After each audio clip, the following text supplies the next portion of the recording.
very much. The first agenda is welcoming speak from me once more. Thank you very much for Bapak Dr. Heru Suyanto, SHMH from Faculty of Law UPN Veteran Jakarta, Indonesia. Bapak Dr. Idris Wasahua, Magister Hukum, Faculty of Law Esa Unggul University, dan Pak Dr. Muhammad Umar Abdul Razak, Faculty of Law UITM Malaysia. We will to sharing today with the theme Corporate Criminal Law, Empowerment and Responsibility. And very proud to participant can to join right now. Thank you very much for you join and collaboration. Okay, the second we go to the jemput kita mengundang Bapak Heru Suyanto is the first speaker. Time is you, Pak. Silahkan. Baik, terima kasih Prof. Reza. Izin saya share screen ya? Ya, please Pak. You are the co-host right now. Sudah terlihat Bapak? Very good Pak. Warnanya merah, kuning, biru di langit yang merah, Pak. Bayangin, Pak. Baik, terima kasih. Assalamualaikum warahmatullahi wabarakatuh. Selamat siang. Izin saya mencoba memaparkan makalah saya yang diberi judul Corporate Criminal Law, Empowerment Responsibility. Kira-kira kita nanti membahas masalah tanggung jawab pidana korporasi yang melakukan tindak pidana korporasi melakukan tindak pidana. Yang pertama adalah pada mulanya bahwa tindak pidana hanya dapat dipertanggungjawabkan pada setiap orang sebagai subjek hukum. Di corporate itu dulu tidak bisa diproses secara hukum pidana apabila melakukan kriminal itu dulu. Namun dalam perkembangannya kemudian timbul pemikiran baru untuk membebankan tanggung jawab pidana kepada badan hukum atau perseroan atau corporate, karena di samping kejahatan perseorangan banyak terjadi kejahatan oleh corporate itu sendiri. Di Indonesia banyak sekali kejahatan-kejahatan pidana, baik itu korupsi atau pidana-pidana yang lain yang timbul sebagai dampak negatif dari kegiatan korporasi seiring dengan pertumbuhan ekonomi. Nah, kondisi ini menimbulkan pemikiran terutama di negara-negara maju untuk dapat meminimalisasi dampak negatif tersebut, antara lain dengan mempergunakan instrumen hukum pidana atau criminal law. Pro kontra pemidanaan bagi korporasi timbul sebagai konsekuensi dari penerimaan satu badan hukum sebagai salah satu objek hukum di samping manusia. Ini adalah pendapat dari Profesor Bambang Purnomo yang memberikan beberapa pemikiran terkait dengan tanggung jawab korporasi dalam hukum pidana atau tanggung jawab responsibility corporate dalam criminal law. Yang pertama, perbuatan dari perorangan dapat dibebankan kepada badan hukum atau corporate apabila perbuatan tersebut tercermin dalam lalu lintas sosial sebagai perbuatan badan hukum corporate. Badan hukum dapat diperlakukan sebagai pelaku tindak pidana bila mana perbuatan yang terlarang yang untuk pertanggungjawabannya dibebankan atas badan hukum dilakukan dalam rangka pelaksanaan tugas dan atau mencapai tujuan badan hukum tersebut. atau corporate. Yang ketiga, tanggung jawab juga tergantung dari organisasi internal dalam korporasi dan cara bagaimana tanggung jawab itu. Yang keempat, pengetahuan bersama bagi sebagian besar anggota direksi dapat dianggap sebagai kesengajaan berhukum, bahkan sampai pada kesengajaan kemungkinan. Yang kedua, pendapat dari Profesor Wiono Projodikoro yang berpendapat bahwa dalam hal terjadi tindak pidana oleh korporasi atau badan hukum, maka yang terkena hukum pidana adalah direktur atau direksi sebagai perwakilan dari suatu perseroan terbatas atau dari company. Selanjutnya inilah peraturan perundang-undangan yang mengatur tentang tindak pidana korporasi.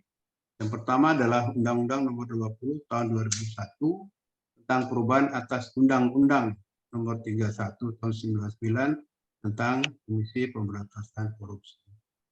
Yang kedua adalah ada Peraturan Mahkamah Agung Nomor 13 Tahun 2016 tentang tata cara penanganan perkara tindak pidana korporasi.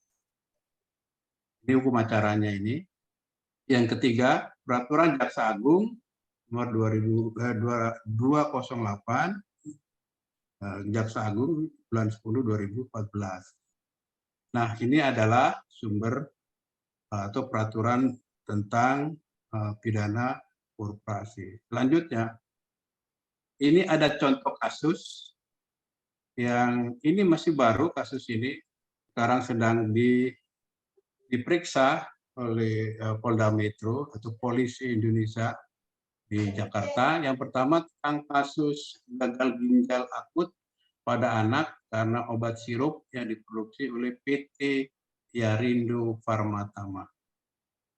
Menurut laporan dari Kompas, terakhir tanggal 3 November tahun 2002, tahun lalu, dilaporkan sebanyak 320 anak terdiagnosa menderita gagal ginjal akut dan 190 anak diantaranya meninggal dunia.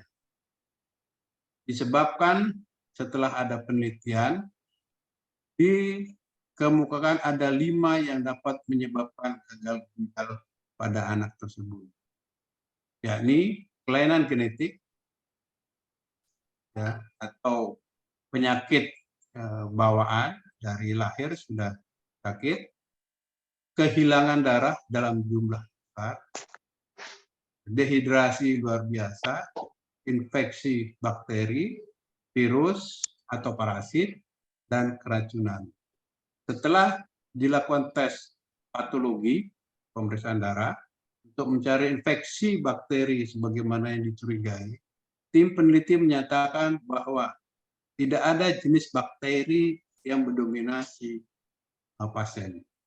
Hal ini membuat dugaan bahwa gagal ginjal akut pada anak itu disebabkan oleh intoksikasi atau keracunan yang disebabkan oleh bahan baku yang terkandung dalam obat yang sering dikonsumsi oleh anak-anak. Nah, kemudian menimbulkan pertanyaan di kalangan masyarakat, kenapa obat yang katanya bisa berdampak demikian parah dapat lolos di pasaran sehingga dikonsumsi oleh masyarakat? Gagal ginjal akut yang dialami oleh anak-anak tersebut tidak hanya menimbulkan kerugian bagi yang bersangkutan, melainkan juga menimbulkan keresahan bagi masyarakat. Dampaknya yang sedemikian luas lantas membuat pemerintah Indonesia menyatakan akan meminta pertanggungjawaban pidana kepada perusahaan farmasi yang memproduksi obat-obat tersebut di atas. Jadi secara korporasi diminta pertanggungjawabannya karena dianggap melakukan pidana. Perusahaan farmasi merupakan salah satu bentuk dari korporasi. Korporasi diakui sebagai subjek hukum sehingga korporasi dapat dimintakan pertanggungjawaban pidana. Korporasi bisa dianggap melakukan tindak pidana berdasarkan perbuatan yang dilakukan oleh orang yang mengontrol pengurus. Hal ini dikarenakan berkembangnya pengetahuan dan teknologi sehingga muncul konsepsi korporasi sebagai subjek hukum. Konsepsi diakuinya korporasi sebagai badan hukum sudah diatur dalam Undang-Undang Darurat Nomor 7 Tahun 55 tentang pengusutan, penuntutan, peradilan tindak pidana ekonomi. Itu ada di pasal 15 ayat 1 yang merumuskan jika suatu tindak pidana ekonomi dilakukan oleh atau atas nama suatu badan hukum, suatu perseroan, suatu perserikatan orang, yang lain atau suatu yayasan, maka tuntutan pidana dilakukan hukuman pidana, serta tindakan tata tertib dijatuhkan, baik terhadap badan hukum, ya, perseroan, perserikatan, atau yayasan itu, baik terhadap mereka yang memberi perintah melakukan tindak pidana ekonomi, atau yang bertindak sebagai pemimpin di dalam perbuatan atau kelalaian maupun terhadap kedua-duanya. Dari rumusan ini dapat diketahui bahwa pertanggungjawaban dapat dimintakan pada badan hukum atau korporasi. Perseroan, perserikatan, orang atau yayasan, pertanggungjawaban pidana, criminal responsibility, adalah suatu mekanisme untuk menentukan apakah seseorang terdakwa atau tersangka dipertanggungjawabkan atas suatu tindak pidana yang terjadi atau tidak. Pertanggungjawaban pidana terjadi karena menyangkut proses peralihan hukum yang ada pada tindak pidana kepada perbuatan. Selain itu, pertanggungjawaban pidana yang dimaksud dibebankan baik kepada orang yang memberi perintah atau pemimpin suatu perseroan atau badan hukum atau perserikatan tersebut, yang dalam hal ini dikenal sebagai direksi atau pimpinan perusahaan, maupun kepada kedua-duanya, yakni direksi dan pimpinan dari badan hukum tersebut maupun badan hukum itu sendiri. Korporasi sebagai subjek pidana masih terbatas dalam ketentuan undang-undang di luar KUHP. Ketentuan-ketentuan tersebut mempunyai konsep korporasi sebagai kumpulan terorganisasi dari orang atau kelayakan, baik merupakan badan hukum maupun bukan badan hukum. Ketidaksamaan, ketidaksempurnaan dalam perundang-undangan tentang makna korporasi tidak menjadi halangan untuk dinyatakan keberadaan koperasi, terutama jika korporasi tersebut memiliki fungsi bagi kehidupan dalam masyarakat, dan dari sudut kemasyarakatan koperasi tersebut memang diperlukan. Hal ini berlaku demikian karena adanya tanggung jawab negara untuk melindungi masyarakatnya, salah satunya dari kejahatan yang dilakukan baik perorangan maupun subjek termasuk korporasi. Saya lanjutkan. Dalam kasus PT Yarindo Pertama, selaku perusahaan yang obatnya ditarik dari peredaran karena mengandung etilen glikol dan dietilen glikol yang melebihi ambang batas menjadi penyebab terjadinya gagal ginjal pada anak di Indonesia, maka BP POM, Badan Pengawasan Obat dan Makanan di pemerintah, dalam melaksanakan tugas pengawasan terhadap obat dan makanan, maka BP POM mempunyai kewenangan yang didasarkan pada pasal 4 pada Peraturan Presiden Nomor 80 Tahun 2017 tentang Badan Pengawasan Obat dan Makanan, yakni meliputi memberikan izin edar produksi, dan sertifikat sesuai dengan standar dan persyaratan keamanan, khasiat, manfaat, dan mutu, serta pengujian obat dan makanan sesuai dengan ketentuan peraturan perundangan. Kedua, melakukan intelijen dan penyidikan di bidang pengawasan obat dan makanan sesuai dengan ketentuan peraturan perundang-undangan. Dan yang ketiga, memberikan sanksi administrasi sesuai dengan ketentuan perundang-undangan sebagaimana poin 3 dari pasal ini, bahwa BP POM berhak memberikan sanksi administrasi terhadap siapapun yang melanggar ketentuan yang ada di BP POM, tidak terkecuali dengan PT Jarindo. Itu kasus yang pertama. Ya, kasus yang kedua ini sudah diputus oleh pengadilan di Jakarta tentang kasus asuransi Jiwasraya.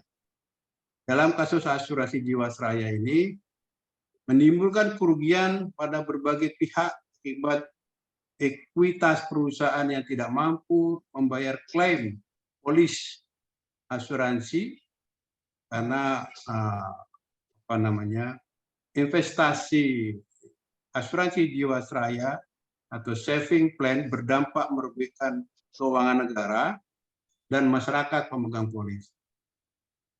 Hasil audit oleh Badan Pemeriksa Keuangan mengemukakan bahwa penyebab gagal bayar tersebut disebabkan perusahaan menggunakan dana dari JS Saving Plan yang dilakukan oleh Direksi Asuransi Jiwasraya untuk berinvestasi di saham berkualitas rendah dan kerap melakukan transaksi jual beli saham dengan melakukan rekayasa harga. Hasil audit yang dilakukan oleh Kantor Akuntan Publik PricewaterhouseCoopers Indonesia atas laporan keuangan PT Asuransi Jiwasraya di tahun 2017 mengoreksi jumlah laba laporan keuangan dari 2,4 triliun turun menjadi 428 miliar. PT Asuransi Jiwasraya juga melakukan keterlambatan penyerahan laporan keuangan aktuaritas 2017 kepada OJK. OJK ini Otoritas Jasa Keuangan yang mengawasi lembaga-lembaga keuangan yang ada di Indonesia. Dari penjelasan tersebut di atas, dapat diketahui bahwa PT Asuransi Jiwasraya telah lalai dalam melakukan pengolahan penempatan dana investasi dan terdapat pelanggaran dalam membuat serta menyampaikan laporan keuangan yang tidak memperhatikan ketentuan mengenai standar akuntansi keuangan serta ketentuan yang berlaku. Hal tersebut menjadi bukti bahwa ruang efektifnya tata kelola perusahaan dengan prinsip good corporate governance oleh PT Asuransi Jiwasraya, permasalahan PT Asuransi Jiwasraya, pembubaran atau penyelamatan. Kajian singkat terhadap isu aktual dan strategi di Pusat Penelitian Badan Keahlian DPR RI Januari 2020, halaman 20/1, bahwa akuntabilitas prinsip akuntansi dalam tata kelola perusahaan mendukung keberadaan prinsip yang terdapat dalam hukum perseroan terbatas, yaitu prinsip fiduciary duty, yang pada hakikatnya memberikan konsep normatif mengenai wewenang dan tanggung jawab direksi serta Dewan Komisaris dalam menjalankan perseroan. Sehingga prinsip tersebut dapat diimplementasikan dengan konkret. Prinsip akuntabilitas merupakan kejelasan dari suatu fungsi, implementasi, dan tanggung jawab dari organ perusahaan yang terlaksana secara efektif, yang harus diatur secara tepat dan terukur, sehingga pengelolaan perusahaan secara efektif. Organ perusahaan harus memiliki kajian strategis yang dijadikan pedoman dalam menentukan dan melaksanakan suatu kebijakan agar dapat mempertanggungjawabkan kinerjanya secara transparan dan wajar.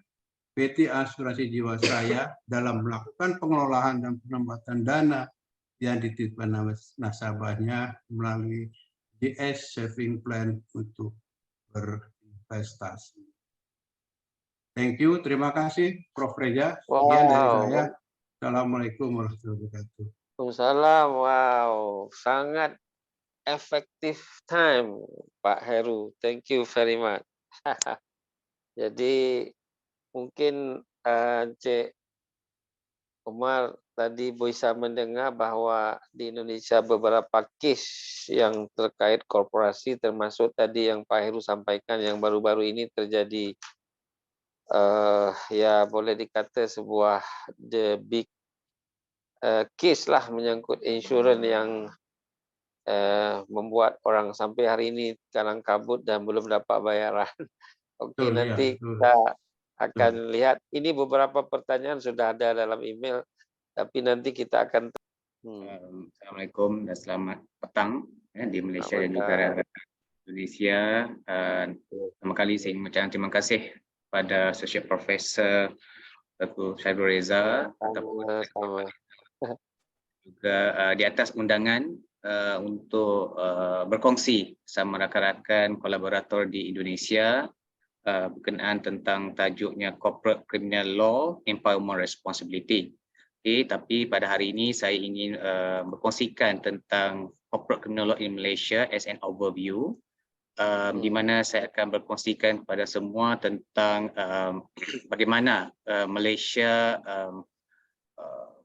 mengambil tindakan terhadap corporate criminal law di sini. So terlebih dulu saya ingin ucapkan selamat perkenalan kepada Pak Heru dan juga Pak Idris. Salam perkenalan. Semoga kita dapat berjumpa di Jakarta untuk bersama-sama berkolaborasi di antara Faculty of Law Universiti Jimara dan juga sama UPN dan juga Esa Unggul University. Sedikit pembetulan Pak Reza, saya cuma ingin membetulkan tentang fakta sedikit mengenai Faculty of Law. Pelajar kami, kita mempunyai 34 kampus seluruh Malaysia. Satu negeri ada 2 kampus, kita ada 13 negeri, ada 3 kampus juga lah. Dan untuk makluman Pak Reza juga, ini Faculty of Law UIT mempunyai 2086 mahasiswa dan mahasiswi, terdiri daripada pelajar S1, S2 dan juga S3. So kita juga amat mengalu-alukan kalau ada rakan-rakan di Indonesia yang dapat mungkin kita mengadakan student exchange, kami amat mengalu-alukan, kami sangat berbesar hati untuk menerima pelajar-pelajar student exchange daripada Indonesia. Okay, so allow me to share my presentation in bilingual, bahasa Inggeris dan juga bahasa Malaysia dan juga sedikit-sedikit bahasa Indonesia lah Pak Reza, boleh ya?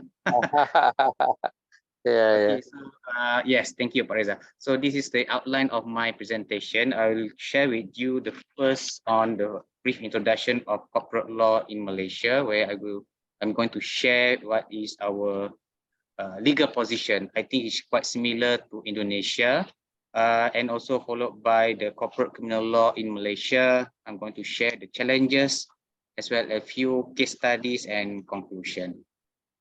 So this is the position in our country now, whereby our Malaysian corporation law is very much adopt the common law principle from the United Kingdom, and this is in pursuant to the principle adopted from the case of Salomon against Salomon 1897. Di mana kasus ini mengatakan bahawa the director, the shareholders and the company, ataupun di sana dipanggil korporasi are separate entity. So when they are separate entity, the shareholders and the director will not be held responsible for any wrongs done by the corporation. This is because the concept treat the members and the corporation as separate. So as a juristic person, or what we call a corporation, it has all the powers to do anything or any activity, including they can sue and be sued under their own name, to acquire property, enter into contract like any other normal individuals. So in this instance, we consider them as what we call the concept of corporate veil. So the corporate veil ataupun di dalam bahasa ni kita panggil hijab, memisahkan di antara pemegang saham ataupun shareholders, the directors as well as the company. So in Malaysia, all the management of the corporation is vested in the group of directors known as board of directors. So in Indonesia, because Malaysia, we have a two-tier management system, okay, whereby you have the shareholders and the board of director. But in Indonesia, correct me if I'm wrong, Prof. Heru, Indonesia, you have what we call director and commissioner ataupun director ataupun dewan komisaris, ya. So it has a three tiers of management. But I believe the concept are the same, where the day-to-day management is vested in the board of directors. So in Malaysia, it's the same. Every decision, every contract, or every transaction has to be conducted through the board of directors, simply because the company doesn't have a mind on its own. So basically, all the acts must be executed by the conduct of the directors. So in this instance, the member shareholder will have a peace of mind because they will not be liable for any company's debts or liabilities. This is because the concept of separate legal entity demarcates or separates their liability. So whatever the company incur as in their liability, it only be up to responsible of the company on its own. So the creditors or the banks or any party who wants to sue the company, they cannot sue the directors, they cannot sue the shareholders because of this separate legal entity concept. So in this instance, coming back to the board of directors role, the director will be managing the company based on these following what we call a fiduciary duty. Okay, first off, they will be known as duty of care and diligence. So the director di sini dia adalah diharapkan dapat menjalankan perusahaan ini dengan berhati-hati dan juga dengan what we call a duty of care. Secondly, duty to act for proper purpose. So this duty basically requires the director to act for a proper purpose in the best interest of the company.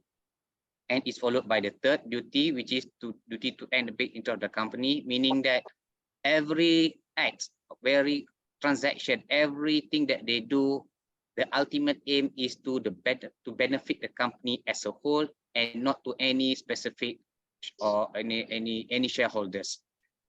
Next one is what we call a duty of avoiding conflict of interest. So being a directors, usually the directors are appointed from controlling shareholders. And when you are in the majority power to decide, they usually appoint the controlling shareholders as a director, or they may appoint their proxy to be sitting on the board of director. So in doing so, they could be have the tendency to engage in a conflict of interest transaction. In other words, it is called as a related party transaction, whereby the directors who are related to the company may enjoy a benefit from the contracts entered into by a company. And last but not least, as a director who are responsible to manage the company, they have what we call a very wide discretion to manage the company based on what we call business judgment rule. So the business judgment rule is a very wide concept. Anything that has to do with business, meaning that if they are entering into a contract, knowing the risk that the company may suffer losses or may enjoy profit, that one is considered as a business judgment rule. So it is a very thin line to determine whether this business judgment rule can be what we call very arbitrary, very discretionary for the directors to misuse this business judgment rule, because for them, any decision that they make, argue it as what we call is the best business decision process. Moving forward, there are few laws that I would like to share with all the audience today. we have few laws that concern the corporate organization in Malaysia. First, we have a penal code. I believe in Indonesia, it is known as there's a similar law known as Kitab Undang-Undang Hukum Pidana (KUHP). Yeah, and then we have the Companies Act. Okay, before that, penal code basically is a main law that governs criminal acts in the country. They also basically offenses like murder, robbery, cheating, fraud will be stated in this penal code. And then we have a Companies Act. Companies Act 2016 is the main law governing companies in Indonesia. Is a perseorangan terbatas. So every corporate organizations are bound by this act, Companies Act 2016.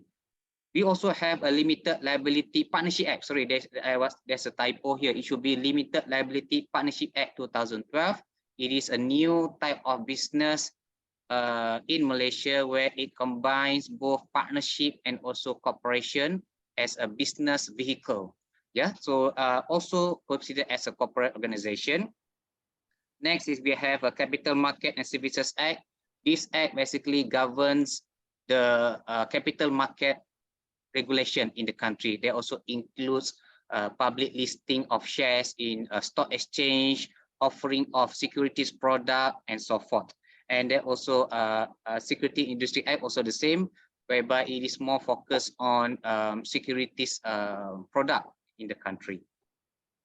So these are the laws that basically relate, that can also relate with corporate organization in Malaysia.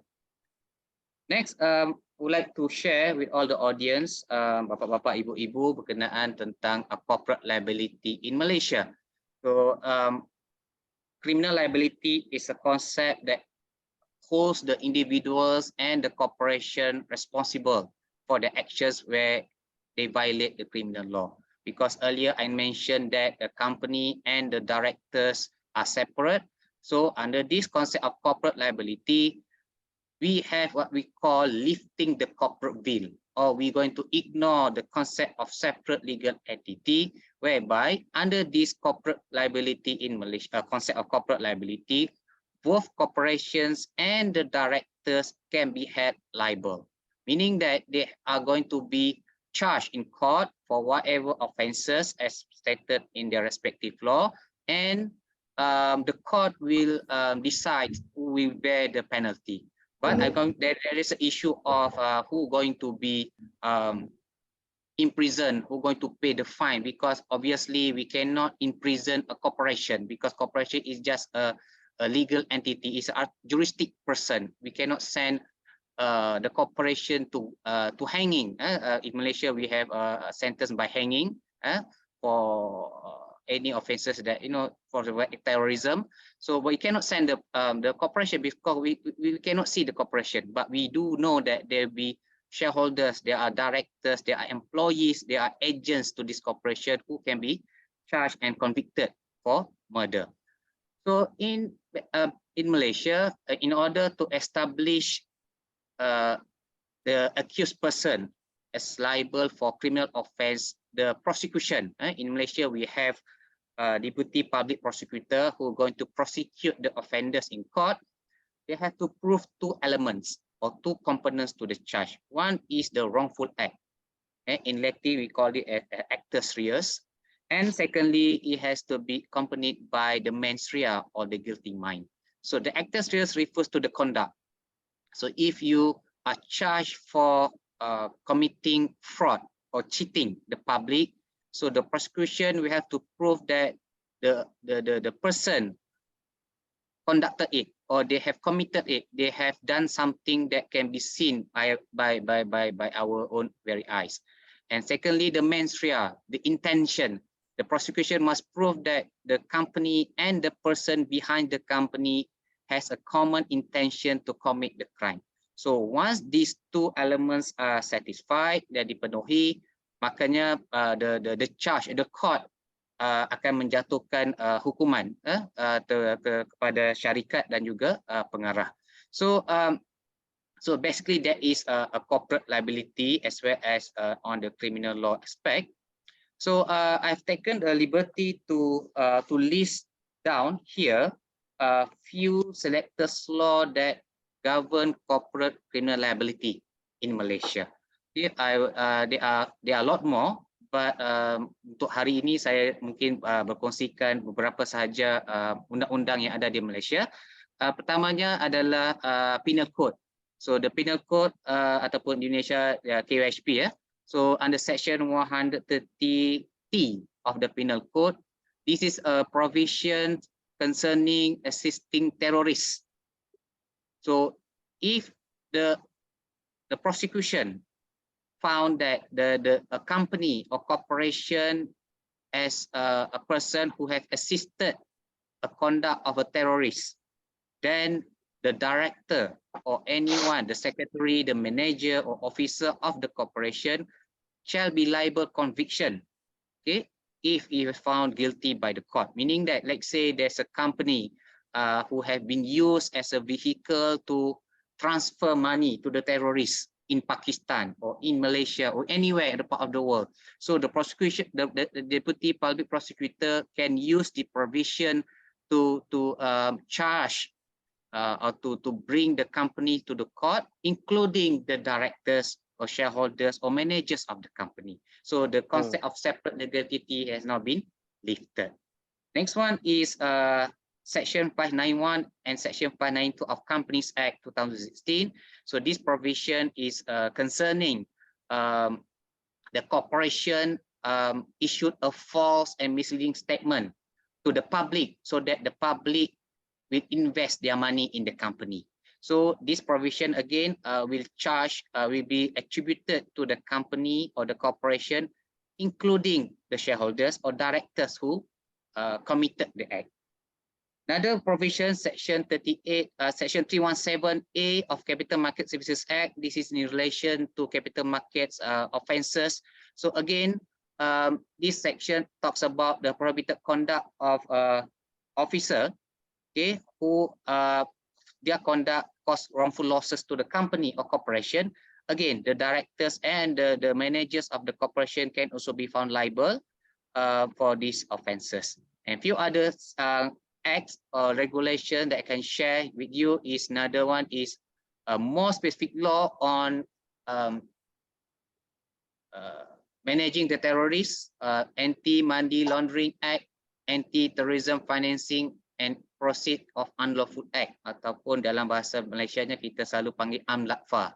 It's a section longer name of the act, so we shorten it to make it easier and more friendlier to say. So this provision basically on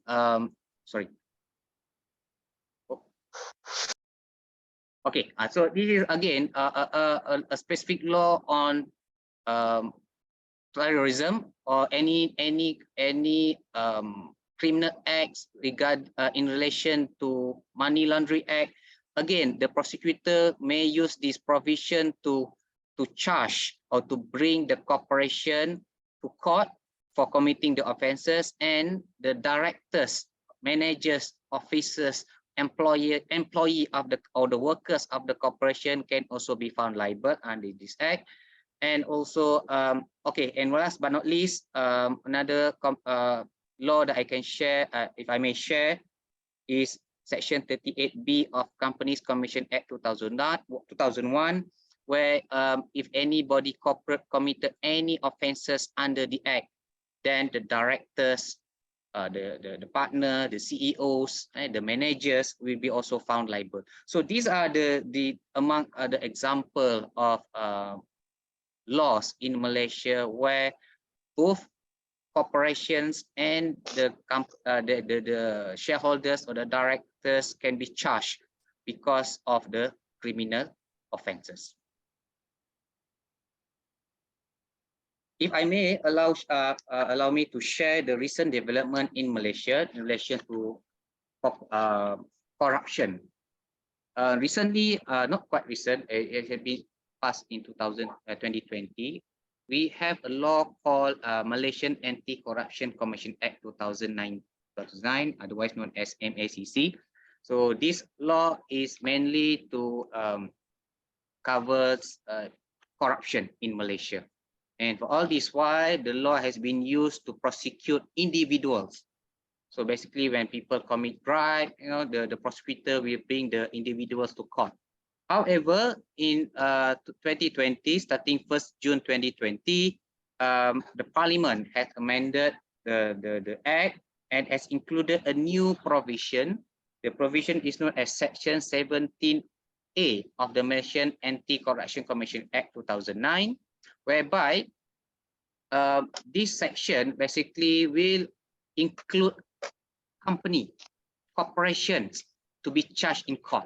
So I'm going to explain to you what the section is all about. But basically, this is the first time our company's anti-corruption law being used against the company. And there's one case that I'm going to share with you that has been charged under this section. So this section 17 of MACC Act basically says this: a commercial organization will commit an offense if a person associated with the organization corruptly agrees to give, promise, or offers to any person any gratification, whether for the benefit of that person or another person, with the intent to obtain or to retain business for the commercial organization, or to obtain or to retain advantage in the conduct of business for the commercial organization. So in short, this section says that if the company, the commercial organization also include corporation, if the company is being used by anyone associated with the company, including the director, shareholders, employee, to ask for a bribe or to give bribe, then it will be charged under this section. So this provision is based on two theories or two concepts known as deemed liability as well as identification model. So what is deemed liability? So deemed liability is a concept whereby the corporation will be made responsible for any criminal act committed by the employees or the agents, even if the corporation itself did not participate in the criminal behavior. And secondly, the identification model. So this doctrine of identification model says that a person with the company will become or will be representing the conduct of the company because they are the person who make the decision. So this also includes the board of directors. So this deemed liability provision has been challenged in Malaysian court on the ground that it was unconstitutional.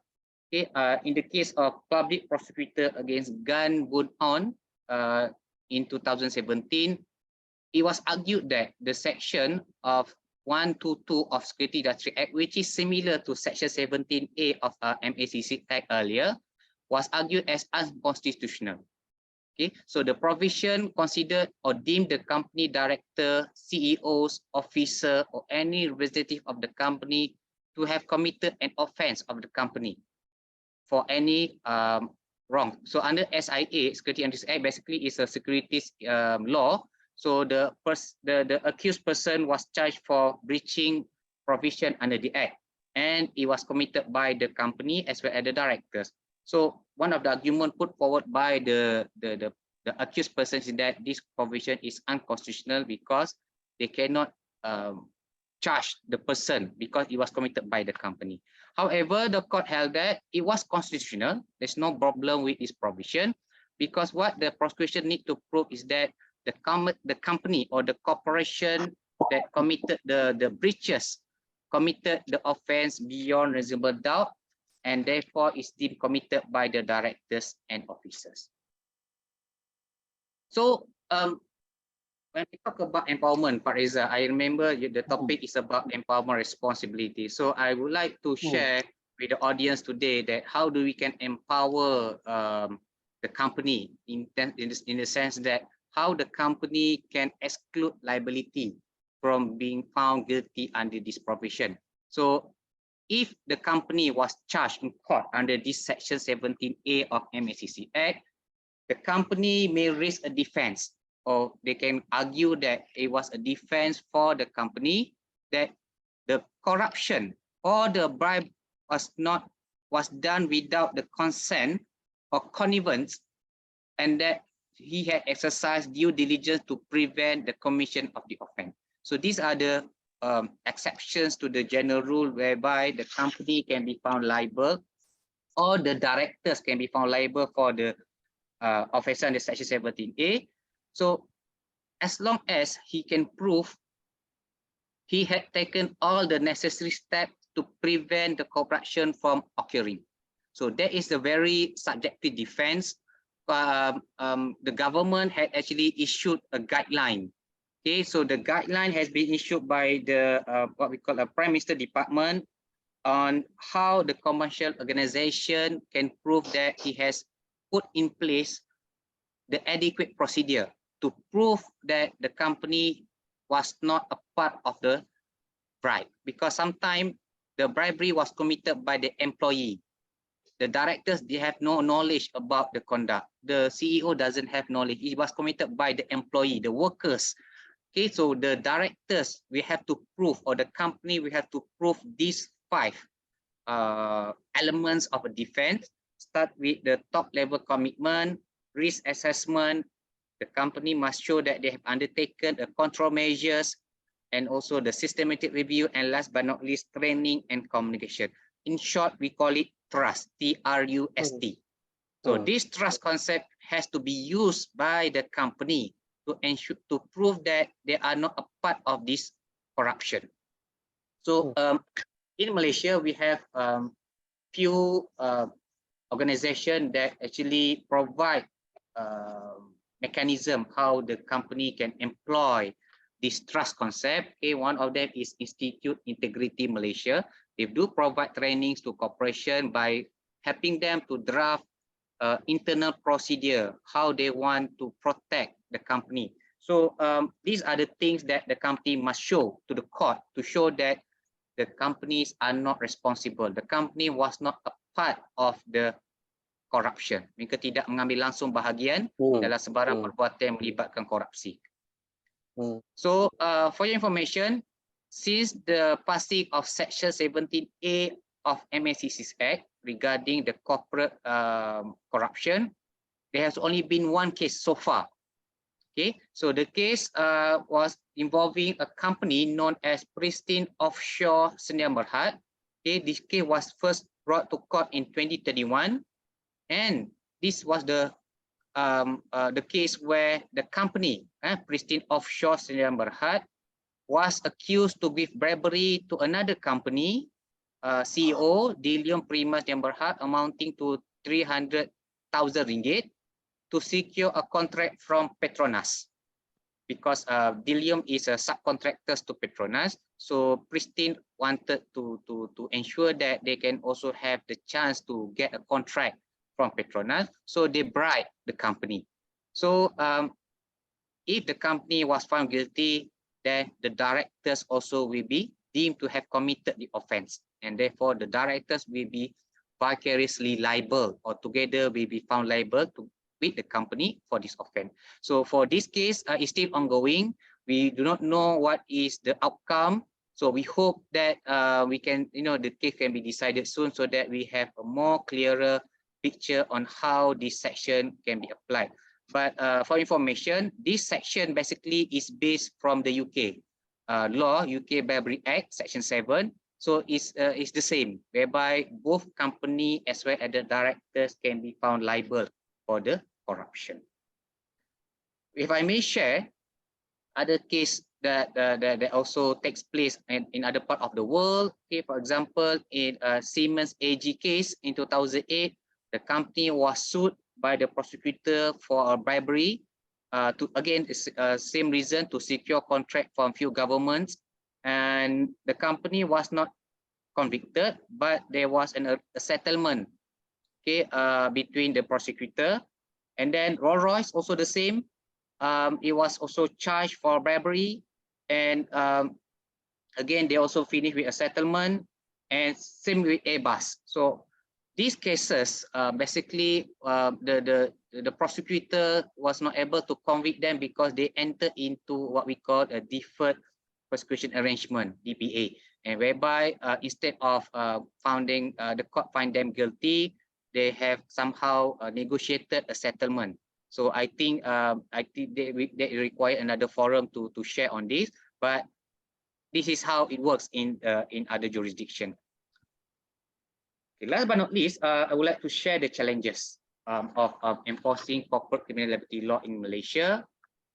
First, of course, a company does not suffer from mortal death. So if there is a corporation that was charged for causing death, we cannot send a company to hanging because we cannot hang a company.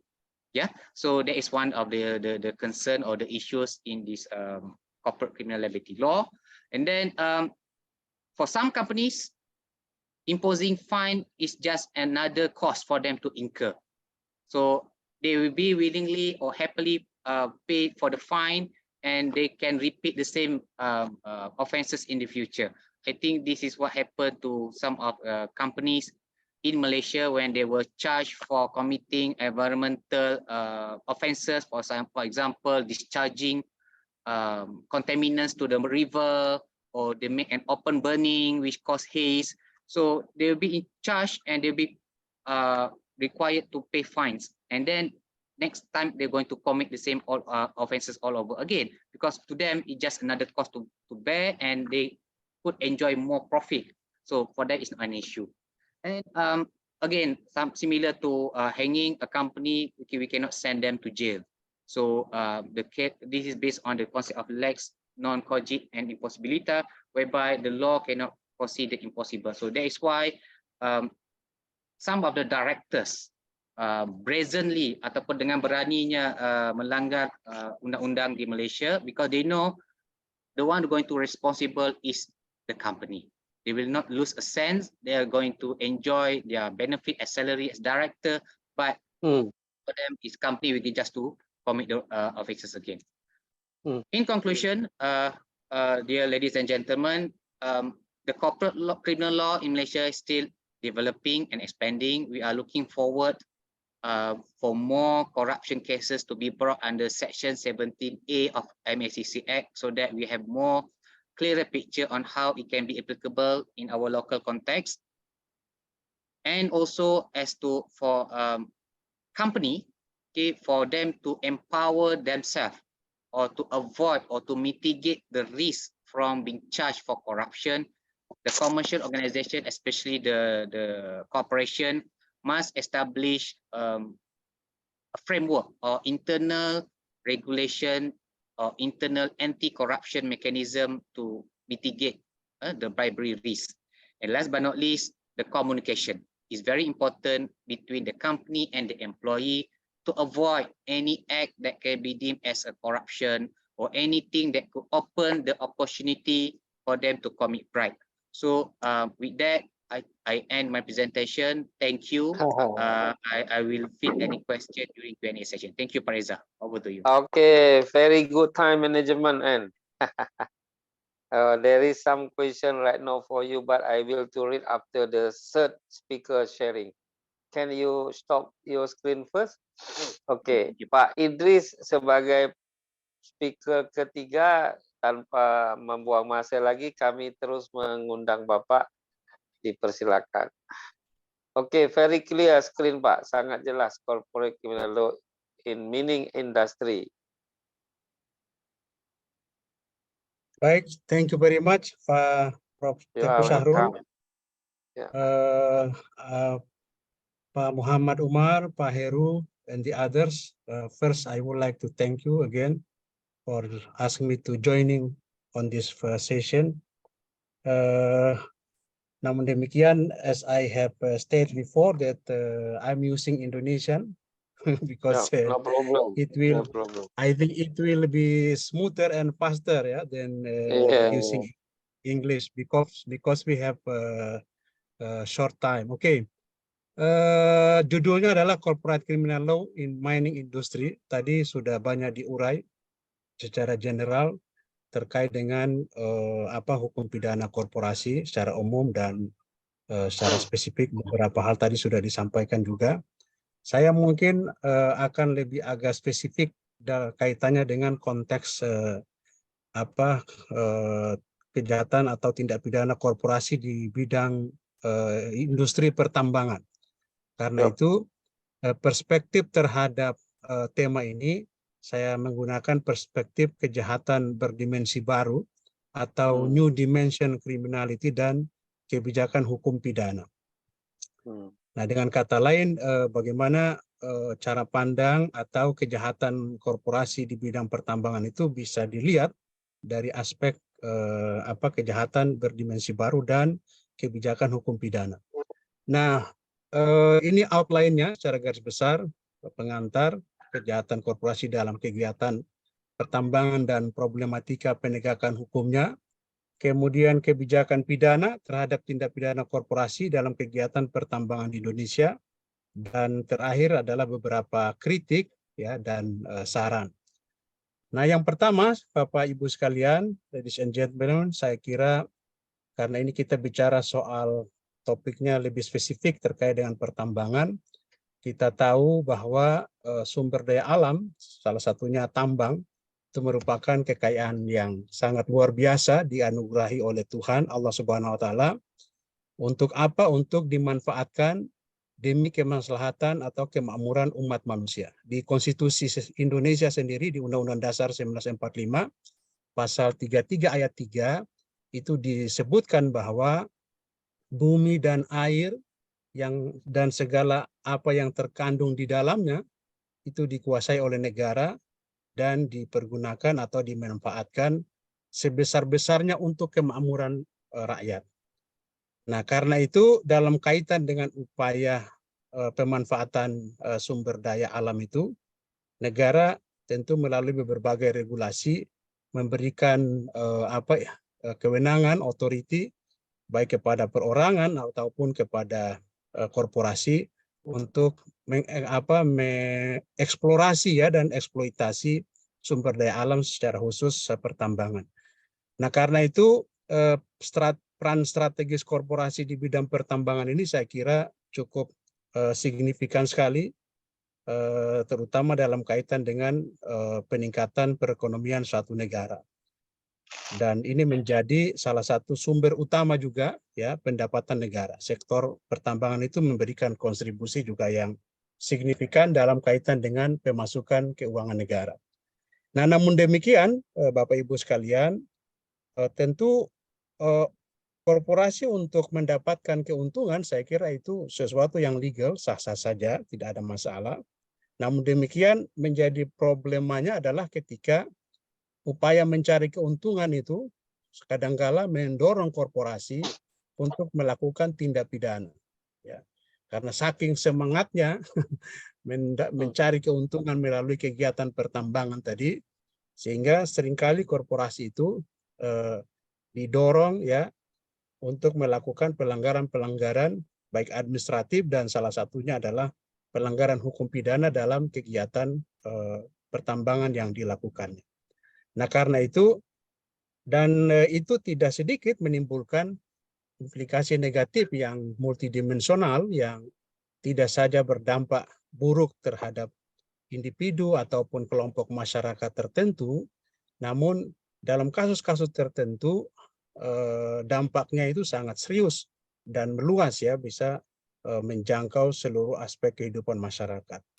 Nah, karena itu di sisi lain ada sisi positif peran korporasi, tapi juga ada sisi negatifnya. Jadi bisa dikatakan ada plus minusnya keberadaan korporasi terutama dalam konteks menjalankan bisnis di bidang pertambangan. Nah, hukum pidana saya kira sebagaimana kita tahu tentu menjadi salah satu instrumen penanggulangan kejahatan.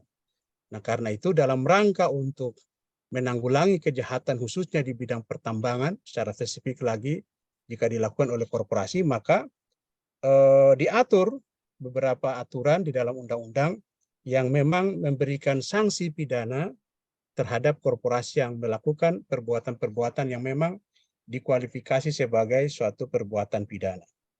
Nah, namun demikian Bapak Ibu sekalian, tentu harus disadari bahwa meskipun di Indonesia khususnya sudah ada kebijakan hukum melalui pengaturan di dalam undang-undang terkait dengan sanksi pidana terhadap korporasi ini, tapi oleh berbagai kalangan dan saya juga berpendapat demikian, dirasakan belum optimal ya, belum maksimal dalam upaya untuk menanggulangi kejahatan korporasi di bidang pertambangan.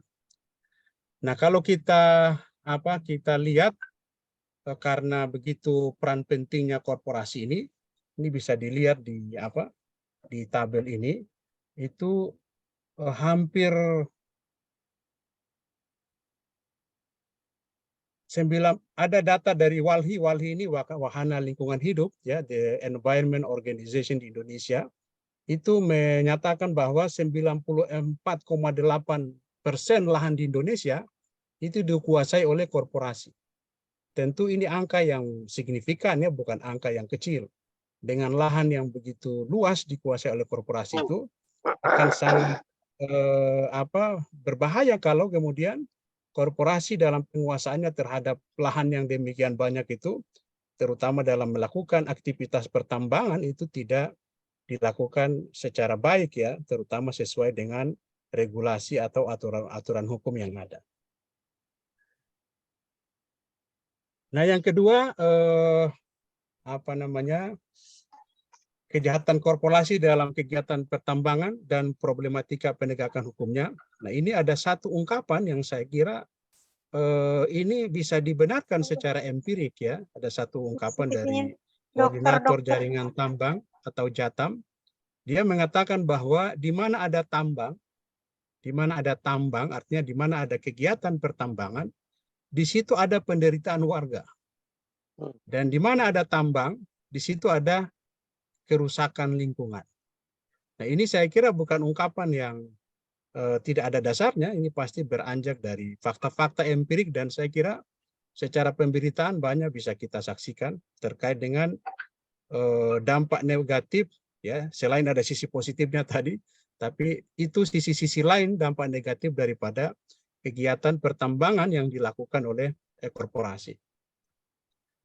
Nah, Bapak Ibu sekalian,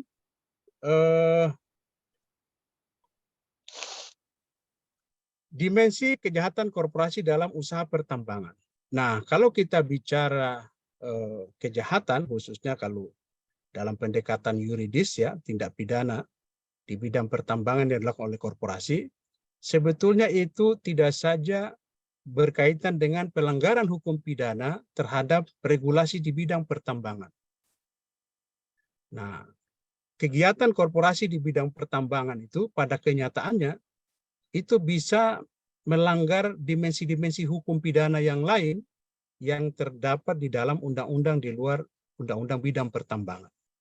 Nah, seperti undang-undang di bidang lingkungan hidup, ya, undang-undang kehutanan, lingkungan hidup, karena ini berkaitan dengan, karena korporasi kegiatan pertambangan itu tentu lokusnya di daratan, ya di tanah, tentu itu ada dimensi-dimensi lingkungan hidup yang terkait dan kemungkinan itu bisa terjadi juga pelanggaran-pelanggaran pidana. Terus ada undang-undang kehutanan. Terus kemudian ada lagi, kalau kehutanan itu kaitan dengan kerusakan hutan. Terus ada lagi tindak pidana korupsi. Dan saya kira ini akhir-akhir ini juga ramai ya di Indonesia, apalagi kalau menjelang pemilu. Nah, itu banyak korporasi-korporasi di bidang pertambangan itu, yang terutama yang belum memiliki izin, atau mau memperpanjang izin, itu pasti ada urusannya dengan aparatur pejabat setempat ya, dan tidak sedikit kasus-kasus yang muncul terkait dengan korupsi itu, misalnya kasus suap ya, suap dalam rangka untuk mendapatkan izin. Nah, kasus-kasus lain misalnya ada pelanggaran hak asasi manusia, terus ada kasus lahan ya, ini kaitan dengan konflik pembebasan lahan, di mana kadangkala keberadaan korporasi di suatu wilayah itu kadangkala ada persoalan lahan yang seringkali itu tidak tuntas ya, kaitan dengan ganti rugi lahan, dan seringkali itu menjadi konflik yang cukup serius ya, dan itu sangat meluas sekali. Terus konflik sosial lainnya, ada juga dimensi pelanggaran hukum ketenagakerjaan. Ini mungkin nanti terkait dengan tenaga kerja asing ya pada umumnya yang mungkin digunakan oleh korporasi dalam kegiatan usaha pertambangannya. yang tidak memenuhi syarat-syarat yang ditentukan dalam berbagai perundang-undangan. Ya, misalnya mungkin saja ada pekerja yang sebetulnya bukan untuk tujuan kerja, ya, misalnya dia dalam rangka wisata, visanya wisata tapi disalahgunakan untuk kepentingan tenaga kerja. Terus dimensi lainnya misalnya ada pelanggaran di bidang pajak, ya, dan ada pelanggaran di bidang pencucian uang. Nah, karena itu Bapak Ibu sekalian, dari gambaran singkat tadi bisa dikatakan bahwa tindak pidana atau kejahatan korporasi dalam usaha bidang pertambangan itu secara garis besar bisa terkait dengan pelanggaran hukum pidana dalam undang-undang di bidang pertambangan yang itu diatur di beberapa undang-undang, ini undang-undang tentang panas bumi, undang-undang tentang minyak dan gas bumi, dan undang-undang tentang pertambangan mineral dan batu bara. Nah, selain kejahatan korporasi itu khusus dalam bidang pertambangan bisa melanggar undang-undang di bidang pertambangan juga ada pelanggaran terhadap undang-undang di luar undang-undang pertambangan, seperti di awal tadi saya sudah katakan, undang-undang kehutanan, undang-undang perlindungan pengelolaan lingkungan hidup, undang-undang pencegahan kerusakan hutan, undang-undang korupsi, undang-undang pencucian uang, dan lain sebagainya. Tentu itu akan sangat beragam, nanti juga ditentukan dengan karakteristik daripada kegiatan pertambangan yang dilakukan oleh suatu korporasi. Nah, pelanggaran-pelanggaran ya pidana yang bisa dilakukan oleh korporasi itu secara garis besar itu bisa dibagi atau dilihat secara tahapannya, mulai dari tahap pratambang. Nah, kalau pratambang ini berarti mulai dari perizinan. Ya. Nah, di tahap perizinan ini seringkali yang sering muncul di pemberitaan itu adalah masalah korupsi, ya. Perusahaan atau korporasi menyuap pejabat setempat, bupati begitu atau gubernur dalam rangka untuk mendapatkan izin usaha di bidang pertambangan. Terus dalam tahap eksplorasi, ya, nah itu kadangkala pelanggaran-pelanggaran itu nanti terkait dengan pembuatan AMDAL, sosialisasi, pelibatan masyarakat, ganti rugi lahan, ya, kerusakan ekosistem dan lain sebagainya. Dan yang terakhir itu adalah pasca tambang. Nah, ini juga sangat serius, ya, yaitu berkaitan dengan reklamasi, ya, karena memang di dalam undang-undang pertambangan itu ada kewajiban korporasi pertambangan untuk melakukan reklamasi, dan seringkali korporasi itu mengabaikan itu, ya. Jadi tidak melakukan reklamasi. Terus ada rehabilitasi lingkungan, ya, dan penanganan dampak sosial dan lingkungan lainnya. Nah, berikutnya Bapak Ibu sekalian, kalau kita lihat karakteristik daripada, karena ini kita bicara tentang kejahatan korporasi, saya kira kita semua pasti tahu bahwa korporasi itu termasuk dalam dalam lingkup white collar crime, ya, kejahatan kerah putih. Nah, jadi white collar crime itu ada yang berbentuk individual, bisa dilakukan oleh individu, dan yang kedua bisa dilakukan oleh organisasi, salah satunya adalah korporasi. Nah, white collar crime ini merupakan satu jenis kejahatan yang dilakukan dengan cara-cara yang luar biasa, yang unkonvensional dibandingkan dengan berbeda dengan kejahatan-kejahatan konvensional, ya, yang tradisional. Nah, karena ini dia termasuk white collar crime, maka dalam konteks kejahatan korporasi di bidang pertambangan itu, ini dilakukan dalam rangka kegiatan bisnis, ya, maka dia juga termasuk sebagai economic crime. Nah, di sisi yang lain dia juga masuk atau bisa dilihat sebagai sebuah organized crime. Dan yang lainnya adalah environmental crime dalam konteks korporasi di bidang pertambangan, dan kemudian kejahatan-kejahatan yang dilakukan oleh korporasi di bidang pertambangan itu biasanya juga bisa dilihat sebagai sebuah violation of trust, ya, pelanggaran terhadap kepercayaan. Maksudnya apa? Dikatakan sebagai sebuah pelanggaran terhadap kepercayaan Karena kita tahu bahwa korporasi yang melakukan kegiatan pertambangan itu kan itu didasarkan pada izin yang sah. Dan dalam izin yang sah itu ada aturan-aturan lain yang mesti dipatuhi oleh korporasi. Aturan-aturan itu sebetulnya secara jujur ya mesti harus dengan itikat baik harus dipatuhi oleh korporasi. Nah, ketika korporasi itu justru melakukan hal yang sebaliknya ya melanggar berbagai aturan-aturan itu, maka itu bisa dikategorikan sebagai suatu violation of trust ya, pelanggaran terhadap suatu kepercayaan.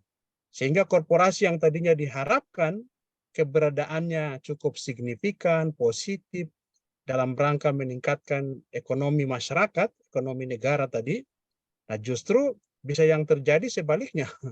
Dia bisa menjadi sesuatu yang momok yang menakutkan ya. Kalau itu kemudian korporasi dalam melaksanakan kegiatan pertambangan tadi itu tidak mematuhi berbagai regulasi yang ditentukan. Nah, sebagai sebuah white collar crime ya, organized crime, dimensi kerugian yang timbul dari suatu kejahatan korporasi itu lebih spesifik lagi di dalam usaha bidang pertambangan itu sangat bersifat multidimensional ya. Antara lain itu ada dampak lingkungan, terus dampak sosial, dan dampaknya bisa bukan saja bentuknya fisik, tapi juga psikis, terus ada dampak kesehatan, ekonomi, sosial, budaya, politik, dan lain sebagainya. Nah, dampak-dampak itu tidak saja dialami oleh orang perorangan, individual, tapi juga oleh masyarakat sekitar dalam bentuk yang skala yang besar, dan secara luas itu bisa dialami oleh negara secara luas. Nah, ini ada beberapa kasus ya yang aktual, sebetulnya bukan aktual lagi, ini ada data tahun 2016, ini bisa kita lihat ya, ini ada kasus apa namanya,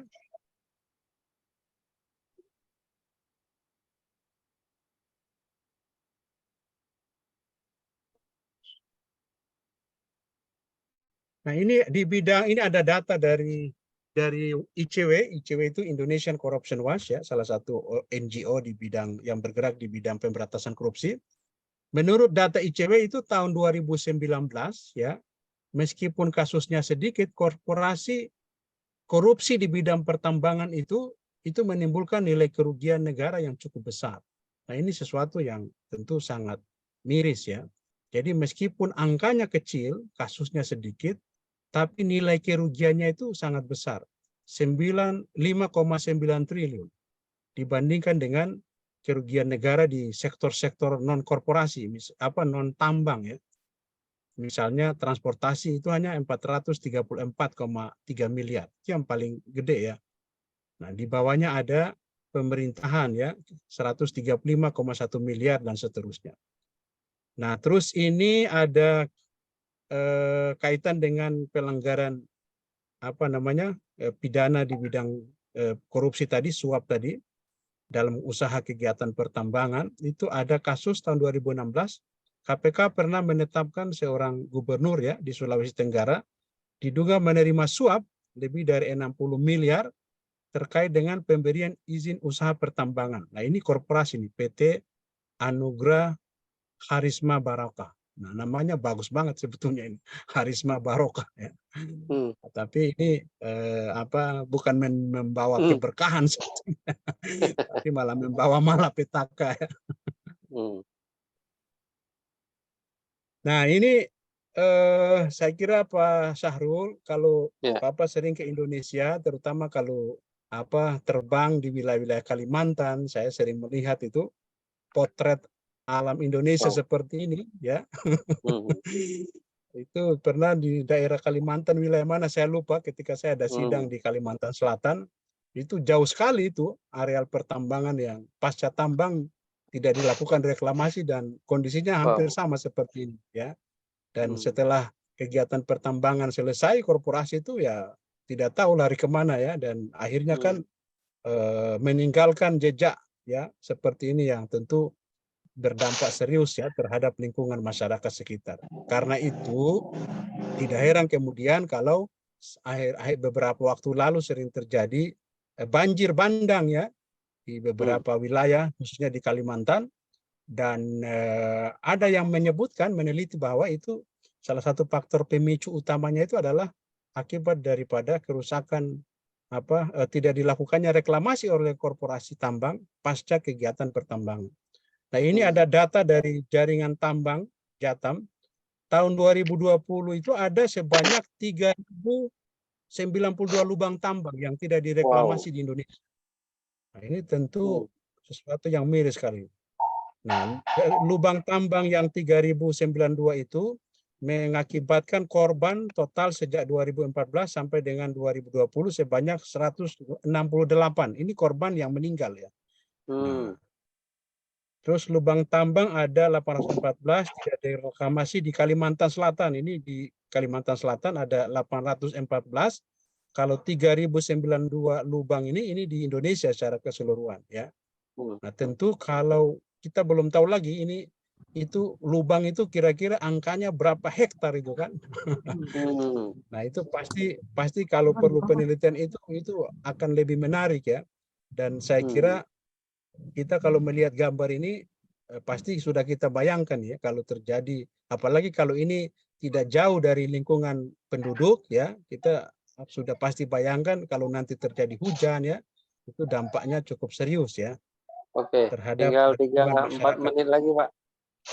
Oke, wah ini saya kira masih banyak slide baru yang saya sampaikan ini. Oke, secara garis besar mungkin saya agak cepat sedikit. Nah, problematika dalam penegakan hukumnya, Bapak Ibu sekalian, memang menegakkan hukum terhadap kejahatan korporasi di bidang tambang ini sesuatu yang tidak mudah. Ini lika-likunya sangat sangat besar sekali. Kenapa bisa terjadi begitu? Karena seringkali terjadi kolusi korporasi dengan penegak hukum, ketidaktegasan pemerintah, ya, dan ini menyangkut pemilik yang memiliki pengaruh. Nah, hal-hal itu yang kemudian secara fakta di lapangan seringkali menjadi pemicu aparat penegak hukum itu agak sulit ya untuk menjerat para pelaku korporasi yang melakukan pelanggaran-pelanggaran pidana khususnya di bidang kegiatan pertambangan.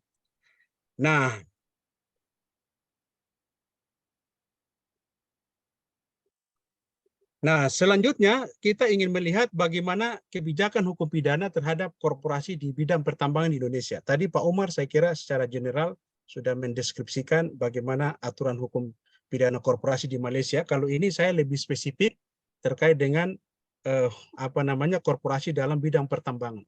Nah, secara skematik Bapak Ibu sekalian, kalau kita bicara kebijakan pidana itu ada secara garis besar ada 3 fase. Yang pertama kebijakan legislasi atau kebijakan formulasi. Ini kebijakan ketika bagaimana undang-undang itu dibuat. Kemudian ada namanya kebijakan aplikasi, bagaimana undang-undang itu ditegakkan ya. Kalau ada pelanggaran kemudian dilakukan penegakan hukum. Dan yang terakhir kebijakan eksekusi ya, pelaksanaan putusan. Nah, saya bicara dalam konteks kebijakan legislasi. Seperti apa sih pengaturan hukum pidana terhadap korporasi di bidang pertambangan? Nah, Bapak Ibu sekalian, lingkup hukum pertambangan di Indonesia itu bisa dibagi secara garis besar ke dalam 2 aspek. Yang pertama pertambangan umum, bahan galian di luar migas, dan kedua pertambangan migas.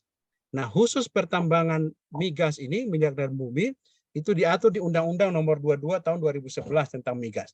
Sedangkan di luar itu ada Undang-Undang panas bumi, ada undang-undang pertambangan dan pertambangan mineral dan pertambangan batu bara dan mineral, dan ada undang-undang panas bumi, maaf. Nah, di dalam berbagai undang-undang itu coba kita lihat secara singkat. Di dalam undang-undang panas bumi, bentuk perbuatan yang diatur sebagai perbuatan pidana itu antara lain misalnya korporasi itu yang bisa dipidana kalau dia melakukan misalnya melakukan pengusahaan panas bumi untuk pemanfaatan langsung tanpa izin. Jadi secara garis besar ini berkaitan dengan aspek perizinan. Jadi kalau dalam kegiatan pertambangannya itu tidak didasarkan oleh izin yang sah, maka itu termasuk sebagai suatu tindak pidana. Terus misalnya mengirim, menyerahkan data atau mendatangkan data dan informasi tanpa izin dan lain sebagainya. Nah, kemudian di bidang undang-undang migas, saya kira hampir sama, tidak jauh-jauh beda. Itu juga menyangkut dengan masalah perizinan. Nah, yang paling agak signifikan ini di Undang-Undang Pertambangan Batubara. Jadi ada sanksi pidana terhadap korporasi yang kalau setelah dia melakukan aktivitas pertambangan, dia tidak melakukan reklamasi pasca tambang. Nah, terus bentuk pertanggungjawaban pidana korporasinya, kalau tadi bentuk perbuatan pidana, sekarang bentuk pertanggungjawaban pidana korporasi. Nah, di dalam 3 undang-undang ini sebagai rujukan, itu pada prinsipnya sanksi pidana itu bisa dimintakan pertanggungjawabannya kepada pengurus korporasi dan korporasi. Ya, cuma ini ada perbedaan sedikit, ada yang masih multitafsir. Apakah pengurus dan korporasi ini sifatnya kumulatif ya, dan atau alternatif. Sementara yang bisa secara tegas mengatakan sanksi pidana terhadap pengurus dan atau pengurusnya itu korporasi dan atau pengurus itu hanya ada di Undang-Undang Migas. Nah, kemudian sanksi pidananya itu ada 2 secara garis besar. Sanksi pidana pokok dalam bentuk penjara terhadap pengurus korporasi dan pidana denda terhadap korporasi. Nah, penjara tentu tidak bisa dikenakan terhadap korporasi. Yang bisa dikenai sanksi pidana penjara itu adalah pengurus korporasi. Kemudian ada sanksi pidana tambahan. Antara lain pembayaran dana dalam rangka pelaksanaan kewajiban reklamasi pasca tambang, perampasan barang yang digunakan dalam melakukan tindak pidana, perampasan keuntungan yang diperoleh dari tindak pidana.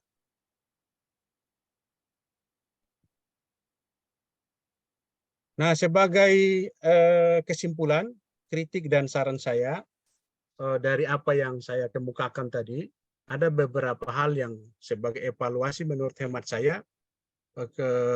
Menurut hemat saya, para pengurus korporasi itu, ya khususnya di bidang pertambangan, saya kira bukan hanya di bidang pertambangan, di bidang usaha apa saja, mesti memiliki integritas yang tinggi, harus punya persyaratan-persyaratan yang ketat. Ya. Jadi tidak sembarangan orang itu ditunjuk sebagai direksi ya atau komisaris di suatu korporasi khususnya dalam bidang pertambangan.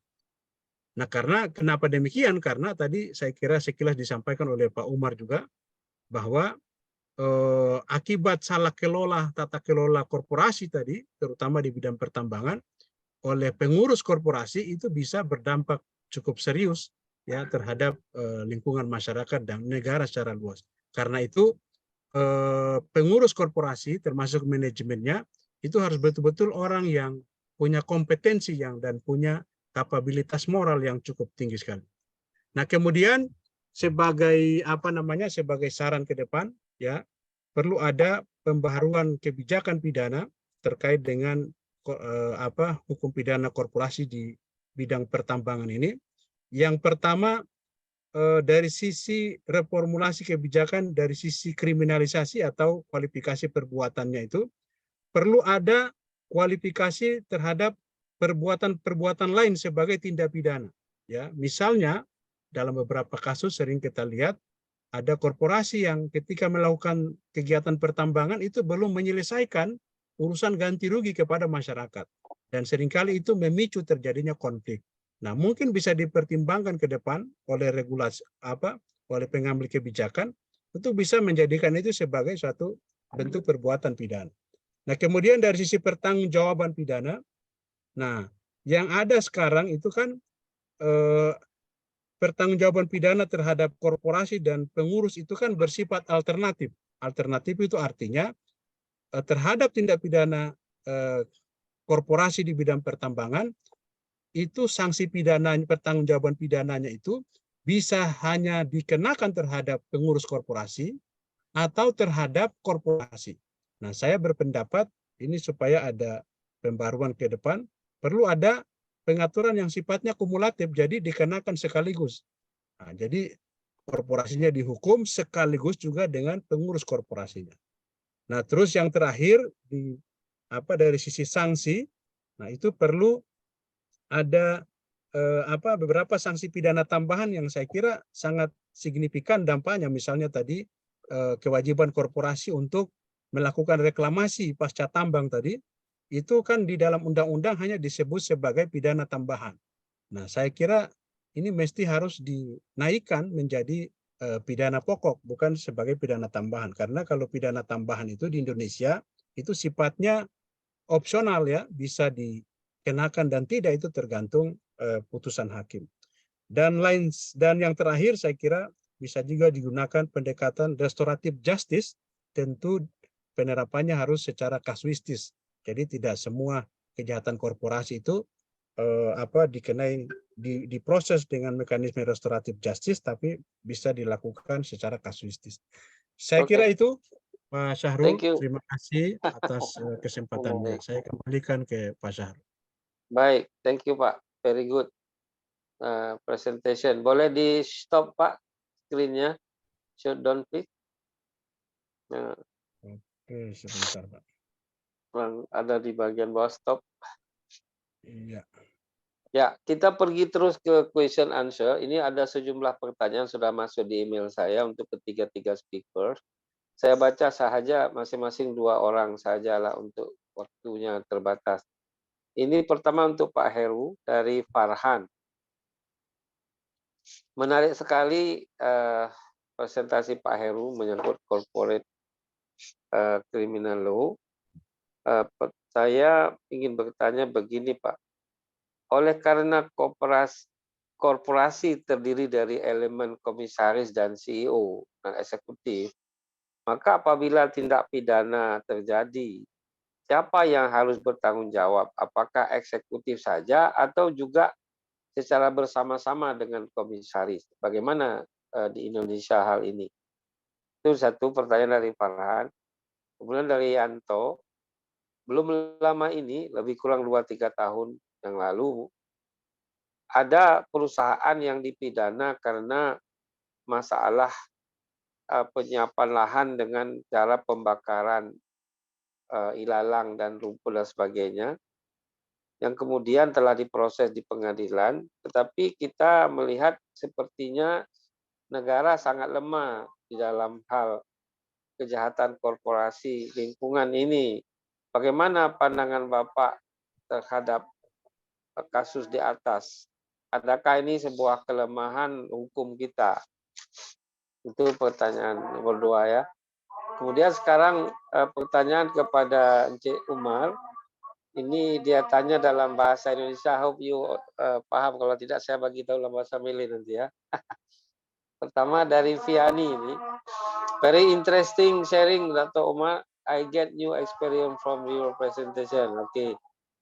Sebagaimana kita ketahui, banyak korporasi di Malaysia, terutamanya perkebunan dan konstruksi, menggunakan pekerja dari Indonesia. Masih banyak workers Indonesia yang direkrut secara ilegal, karena kalau by legal atau formal dirasa sangat mahal bayarannya dengan macam-macam. Nah, ketika pekerja haram atau illegal worker kena tangkap, bagaimana government Malaysia memproses mereka? Adakah corporate yang merekrut mereka itu bisa diproses hukum juga? Nah, itu ditanya satu. Kemudian 2 dari Tina. Saat ini kami mengetahui ada kasus korupsi yang sangat besar menggemparkan Malaysia dari mantan Perdana Menteri Najib Razak. Sangat menggemparkan juga di Indonesia. Saya mau tanya, bagaimana di Malaysia tentang tindakan kriminal yang disebabkan oleh policy government? Ataukah itu dianggap sebagai private crime daripada Perdana Menterinya? Jadi dia maksudkan nih, kalau itu dia buat policy, dia kena, ataukah itu ada private policy? Macam mana maksud dia itu? Paham kan? Jadi dia tanya, di Malaysia itu kalau ada perkara berlaku macam itu, kalau itu dia policy of Perdana Menteri, apakah itu nanti boleh menjadi private crime juga, bukan sebagai Perdana Menteri? Macam itu. Oke, kemudian kepada Pak Dr. Idris, bagus sekali Pak presentasi khusus tambang, memang betul yang Bapak cerita itu. Saya mau tanya ini, dahulu kita mengenal ada korporasi seperti Simpati Air, Adam Air yang sudah tutup. Apakah tuntutan pada suatu korporasi yang udah tutup dapat dilanjutkan atau menjadi gugur bila korporasi itu sudah dibubarkan? Nah, itu pertanyaan nomor 1 dari Linda ya. Kemudian ini dari Lina. Sebenarnya faktor-faktor apa saja yang mendorong kejahatan korporasi? Adakah faktor lemahnya rules atau law enforcement atau juga moral hazard dari institusi penegak hukum? Bagaimana solusi ke depan agar so far so good? Nah, itulah pertanyaan 2 masing-masing untuk speaker. Nah, speakernya kena jawab setiap kedua-dua pertanyaan itu dalam masa yang 45 menit sahaja. Pak Heru dimulai, silakan. Baik, terima kasih Prof. Reza. Akan saya jawab satu persatu. Yang pertama dari Pak Farhan ya, tentang korporasi, pidana korporasi. Ini yang bertanggung jawab CEO-nya atau direksi atau komisaris. Pak Farhan, ini tergantung dari kasusnya. Apakah dalam mengambil kebijakan seorang CEO ikut terlibat atau seorang komisaris ikut terlibat atau tidak? Ini pasti akan diselidiki terlebih dahulu. Biasanya di dalam anggaran dasar perseroan terbatas, ya, seorang direksi itu mempunyai kuasa untuk menjaminkan, kuasa untuk meminjam, dan lain-lain. Tetapi seorang CEO atau seorang direksi harus mendapatkan izin tertulis oleh komisaris, ya, baik komisaris utama maupun komisaris. Tidak serta-merta seorang CEO apabila dia akan melakukan usaha di dalam perusahaannya tidak mendapatkan izin dari komisaris, maka dia tidak boleh melakukan perbuatan hukum yang mewakili seorang direksi. Dia harus mendapatkan izin dari komisaris. Atau kalau dia menjual aset atau dia berinvestasi ke dalam suatu perusahaan besar, dia harus diwajibkan rapat umum pemegang saham. Karena dia harus minta pendapat kepada pemegang saham lainnya, apakah diizinkan atau tidak untuk melakukan tindakan hukum itu. Ini tergantung Pak Farhan. Ya, kalau dia mendapatkan izin dari komisaris, dia melakukan tindak pidana, contohnya seperti asuransi Jiwasraya yang saya bahas tadi itu, maka direksi dan komisaris terlibat melakukan tindak pidana karena mereka sudah mendapatkan izin dari komisaris. Dan itu faktanya dalam kasus asuransi ini, direktur utama, direktur keuangan, komisaris, dan semuanya melakukan tindak pidana korupsi karena dia lalai melakukan investasi pembelian saham terhadap suatu perusahaan yang sahamnya sangat murah sekali, rendah sekali rate-nya, sehingga asuransi Jiwasraya merugi sangat besar sekali. Kerugiannya sampai 16 triliun rupiah. Ya, dan itulah yang dilakukan oleh direksi dan komisaris. Dia harus bertanggung jawab bersama-sama. Satu itu. Yang kedua, tentang perusakan pembakaran lahan. Banyak ini di Sumatera, ya, terutama ada di Riau, Jambi, pembakaran hutan, pembakaran lahan untuk pembukaan investasi, perkebunan, dan lain-lain. Ini sebenarnya tidak pidana lingkungan hidup. Banyak dilakukan oleh korporasi, perusahaan-perusahaan di Sumatera khususnya, dalam membuka lahan itu dibakar. Dan itu setelah dilakukan penyelidikan, ternyata dilakukan oleh korporasi, dilakukan oleh perusahaan-perusahaan tertentu yang dalam prosesnya memang ditentukan sebagai tersangka, bahkan terdakwa, bahkan sudah dipidana. Masalahnya, aparat penegak hukum kita belum sangat menghargai terhadap vonis. Nah, berapa kerugian lahan yang dibakar dan lain-lain. Nah, ini tergantung dari moral seorang hakim. Seharusnya di dalam, katakan tuntutan jaksanya 10 tahun, nanti hakim memutuskan 2 tahun. 1 tahun dilepas.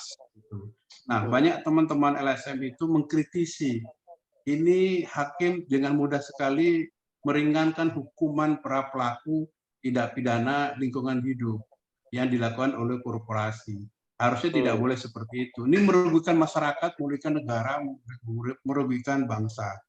Harusnya hukumannya diperberat agar tidak ada lagi pembakaran lahan di daerah-daerah, di hutan-hutan yang sengaja dibakar untuk membuka lahan, biasa untuk perkebunan sawit yang terjadi. Dan itu terjadi, Prof. Rega, memang hukumannya ringan. Ini tidak boleh terjadi sebenarnya. Sehingga dengan mudah begitu dia mengalami di penjara 2 tahun, selesai penjara 1 tahun, dilepas, gitu kan? Kita yang rugi, gitu. Negara rugi, gitu. Jadi tetap dia menanam sawit dan lain-lain. Itu kira-kira jawaban saya. Bagus. Terima Very kasih. good, Pak. Bagus, Pak. Belum lagi Pak Dr. Umar belum lagi dia menggugat dari Selangor karena asapnya sampai ke Selangor gitu, Pak. Sampai Singapura, sampai Selangor. Iya, itu. Iya kan? Ya, betul, dia betul. Oke, saya pernah berada di Kuala Lumpur melihat sendiri, Pak, asapnya masa Betul, itu. asapnya. Ya, Jadi ya, itu, Indonesia Pak. ekspor asap ke Malaysia ya. Nah, makanya Bapak Jokowi telah mengambil tindakan yang sangat tegas sehingga Ibu Menteri di challenge, kalau you tak boleh hentikan asap, you kena pecat. Jadi Betul, karena ya, itu betul. terus melakukan terjadi penurunan yang sampai hari ini. Oke, En, 2 pertanyaan untuk you juga dalam masa 45 menit, please. Masih mute lagi, mungkin Yuson. Dengar? Hello? Oke, boleh. Soalan yang pertama dari Ani ya, kalau saya tak silap. Betul. So ditanyakan berkenaan tentang liability of a corporation that employs illegal workers. Yes. Okay. So a very good question. Thank you, Bu Ani. Di Malaysia kita ada satu hukum namanya Akta Imigrasi, di mana di bawah Seksyen 55 Akta Imigrasi mengkehendakkan kalau ada koperasi yang mengambil pekerja ilegal, maka director dan juga manager juga akan bisa didapati bersalah, di mana boleh dikenakan denda, sanksi tidak melebihi RM50,000 ataupun penjara tidak melebihi 12 bulan ataupun kedua-duanya. So this is also example of law that we treat the company and also the directors as one entity. So there's no separate legal entity. So I hope that answered the question. Second question, very controversial question about YMDB and also former Prime Minister. Very interesting question. The former Prime Minister Dato' Najib Razak was charged with various offences and various charges. But I think he could refer to the recent charge where he was convicted, di mana Najib Razak telah pun dijatuhkan hukuman 12 tahun penjara dan juga denda sebanyak RM200 juta di atas kesalahan misappropriation of funds, money that goes into his personal account. So basically he was charged ataupun dia dibawa ke mahkamah di atas pertuduhan menerima uang daripada subsidiary of 1MDB known as SRC International Sdn Bhd, di mana uang tersebut digunakan untuk tujuan peribadi. So he actually was charged on his individual capacity, not because of the crime was committed by a corporation. That is why former Prime Minister Najib Razak was charged personally for receiving the money, and also, in our contact, the money was received from YMDB subsidiary SRC. So that is against our law, whereby the money should not go into his personal account. So hope that answered the question. Thank you. Okay. And tadi kalau saya tak salah dengar, you kata corporate yang hire the illegal worker itu dia kena denda RM50,000 ataupun 12 bulan jail atau kedua-duanya sekali, kan? Ya, betul. Oh, Kedua-duanya sekali. saya kira itu sebab mungkin new Prime Minister Datuk Seri Anwar Ibrahim akan memperhatikan perkara itu. Kalau mungkin kita lihat itu macam terlalu lembek ya. Karena cuman kalau di Indonesia RM50,000 itu sama dengan 170 juta rupiah. Jadi sebenarnya itu jumlah yang sedikit sekali. Mungkin itu pula yang menjadi stimulation corporate itu boleh buat. Tapi this is my opinion only lah. Okey, Pak Idris boleh menjawab dua pertanyaan Bapak tadi dari Linda dan Lina, ya. Baik, Pak Syahrul, terima kasih. Saya mulai dari pertanyaan yang terakhir tentang faktor-faktor penyebab kejahatan korporasi dan apa solusinya. Tadi sekilas di paparan saya sampaikan bahwa kejahatan korporasi, namanya korporasi, tentu itu kan kebanyakan dalam lingkungan bisnis ya. Jadi korporasi itu kan menjalankan usaha-usaha, kegiatan perekonomian. Nah, sehingga motifnya apa, penyebabnya apa? Tidak lain adalah motif ekonomi, udah. Ya, jadi penyebab korporasi melakukan kejahatan, kejahatan itu dilatar belakangi oleh faktor-faktor ekonomi. Ya, sebagai contoh misalnya dalam spesifik kasus pertambangan tadi misalnya, ya. Sorry Pak Agis, yang dia tanya apa sebab mereka berani melakukan itu? Apa karena kurangnya rules, atau karena law enforcement yang lembek, atau moral hazard dari institusi penegak hukum?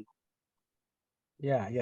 Jadi itu sudah pasti selain ada moral hazard dan didukung dengan ketidakadanya ketegasan ya dalam proses penegakan hukumnya.